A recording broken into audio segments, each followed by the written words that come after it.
baik itu secara SLIC di OJK maupun secara alternatif credit scoring ya, yang bisa dilakukan oleh para pemberi pinjaman lainnya, diantaranya dari Pindar. Mereka kadang-kadang sekarang terkena fenomena, oh kok saya tidak bisa diterima di pekerjaan ya, karena histori kredit saya jelek.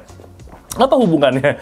Once kamu menggampangkan utang, bisa jadi itu karakter yang terbentuk, dan nanti ketika diberikan tanggung jawab, beban pekerjaan di kantor, kamu pun akan menggampangkan pekerjaan kamu.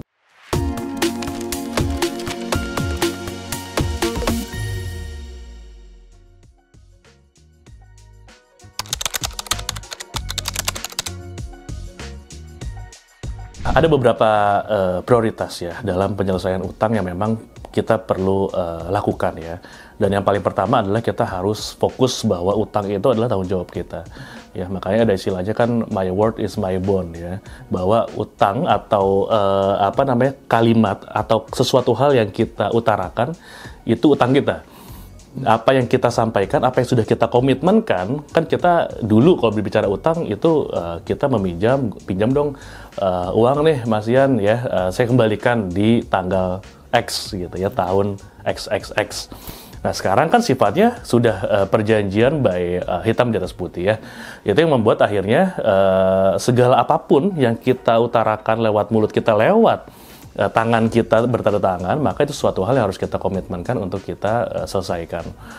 Maka kondisinya ketika sekarang kita sudah ada beberapa utang nih, bagaimana kondisinya untuk kita bisa menyelesaikan utang tersebut? Yang pertama adalah kita harus cari tahu ya, kira-kira aset apa saja sekarang kita sudah punya.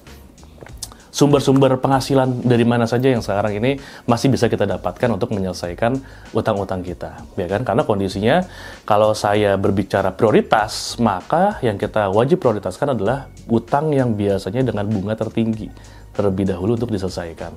Karena ada utang-utang yang sifatnya itu memang bunganya rendah dengan jaminan, ada yang sifatnya tinggi tanpa jaminan atau agunan. Nah, biasanya saya selalu menyarankan utang-utang yang lebih tinggi dulu secara bunganya untuk diselesaikan, karena secara konsekuensi kalau itu ditunda ya maka akan lebih menggulung lebih besar lagi ke depannya gitu ya.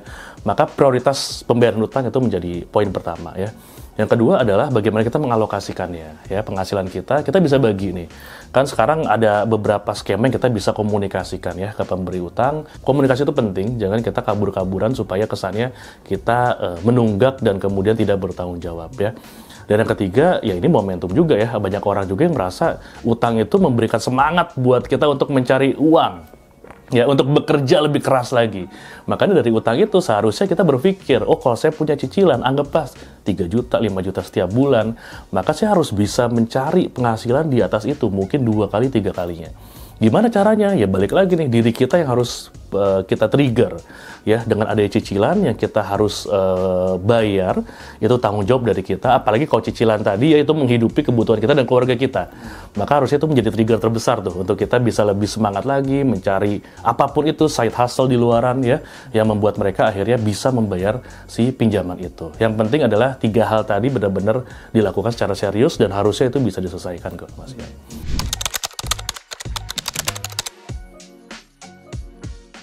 Saya selalu bilang bahwa semuanya sebenarnya harus kita atur secara skala prioritas ya. Ketika satu hutang dikatakan mereka produktif, saya tidak peduli sumbernya dari mana, ya, bisa dari perbankan, bisa dari non-bank, bisa jadi pinjaman daring seperti sekarang. Ketika fungsinya dan itu menopang kebutuhan atau aktivitas produktivitas kita ya, aktivitas yang sifatnya produktif, maka itu sebenarnya tergolong utang-utang yang produktif. Sehingga siogianya itu hutang harus kita komitmenkan untuk diselesaikan. Ya, apa yang kira-kira bisa kita relakan? Otomatis utang-utang yang mungkin sifatnya konsumtif. Kita membeli gadget misalnya gitu ya, dengan utang yang sifatnya mungkin bisa kita lunasi dengan apa? Menjual gadget tersebut, ya otomatis kita jual. Ganti dengan barang substitusi yang lain yang kurang lebih secara fungsi sama. Itu bisa dilakukan, ya kan? Yang kedua misalnya utang sifatnya untuk kebutuhan tadi operasional kita analisa lagi kira-kira seberapa utang tadi misalnya masuk ke kendaraannya sekarang untuk kebutuhan operasional usaha kita yang secara size-nya besar.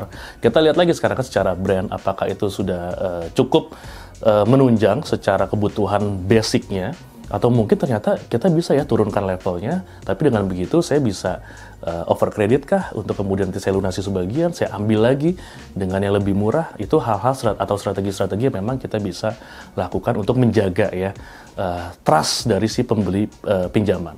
Karena kondisinya ketika kita menggampangkan begitu saja, Mas Yan, udahlah ambil aja mobil saya, udahlah ambil aja aset tanah atau rumah saya, maka itu sesuatu hal yang mungkin dalam jangka pendek kita anggap selesai, tapi dalam jangka panjang itu akan memberi reputasi kredit yang buruk buat kita sebagai peminjam. Karena terbaca ya, sekarang sudah ada sistem credit scoring, baik itu secara slick di OJK maupun secara alternatif credit scoring ya, yang bisa dilakukan oleh para pemberi pinjaman lainnya, diantaranya dari Pindar, yang membuat kita akhirnya harus benar-benar memperhatikan kondisi tersebut dan tidak menutup kemungkinan tidak stop sampai situ. Ketika sebelumnya mereka bekerja terus pindah atau migrasi jadi pengusaha atau entrepreneur, mau balik ke pekerjaan lagi awalnya, mereka kadang-kadang sekarang terkena fenomena, oh kok saya tidak bisa diterima di pekerjaan ya, karena histori kredit saya jelek. Apa hubungannya dengan kondisi saya? Saya punya kompetensi di situ, tapi belum tentu perusahaan melihat itu. Perusahaan melihatnya adalah ketika once kamu menggampangkan utang, bisa jadi itu karakter yang terbentuk, dan nanti ketika diberikan tanggung jawab, beban pekerjaan di kantor, kamu pun akan menggampangkan pekerjaan kamu gitu. Nah itu yang membuat akhirnya satu sama lain ternyata cukup berkaitan ya, antara hutang dengan ujung-ujungnya kewajiban dan tanggung jawab kita secara karakter untuk menyelesaikan utang tersebut dengan keseharian kita dalam menyelesaikan tugas-tugas kita. Makanya sangat hati-hati sekali nih ya untuk bisa bertanggung jawab terhadap utang, dan kita menyelesaikan dengan cara-cara yang memang harus kita persiapkan, entah itu sumbernya, entah itu cara alternatifnya, atau bahkan tadi ya komunikasi yang terjalin sehingga semuanya mudah-mudahan bisa clear ya seiring berjalannya waktu.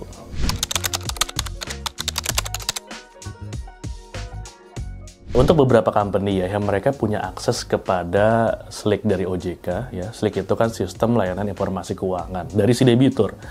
Biasanya mereka ini yang bergerak di industri jasa keuangan. Ya, mereka punya akses biasanya untuk calon nasabah mereka.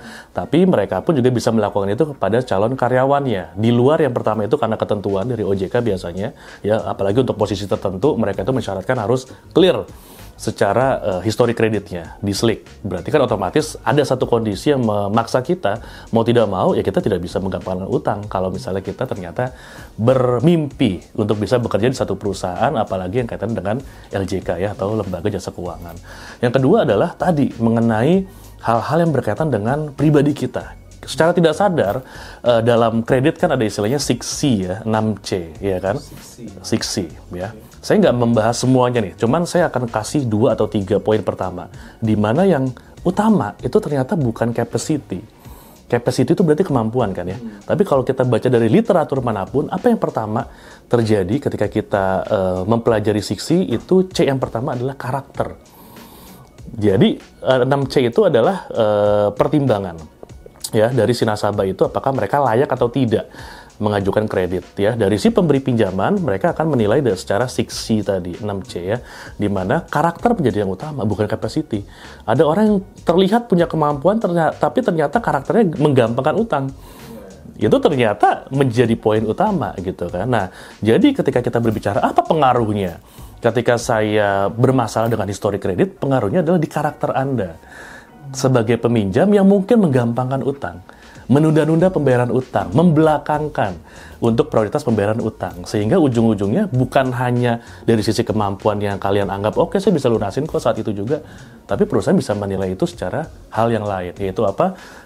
Karakter kita untuk menyelesaikan dan bertanggung jawab secara penuh terhadap pekerjaan kita, karakter kita yang nanti menggambarkan tanggung jawab kita terhadap pekerjaan. Nah itu yang akhirnya mempengaruhi semuanya, dan ini nggak banyak orang yang sudah sadar ya terhadap hal ini, sehingga kita perlu disadarkan kembali agar ini benar-benar kita pahami, kita lakukan sebaik mungkin manajemen utangnya.